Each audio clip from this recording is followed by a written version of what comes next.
ሲመቸው ባዶ ጎተራ ሲሞላ ዋስትና ይሆናል ተብሎ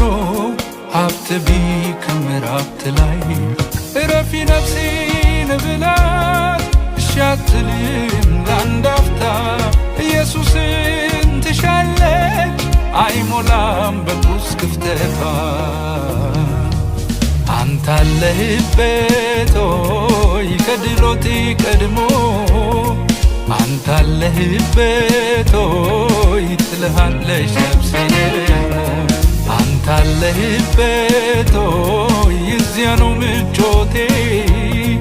አንተ አለህበት ሆይ ነው የነፍሴ ሊያት አንተ አለህበት ሆይ ከድሎቴ ቀድሞ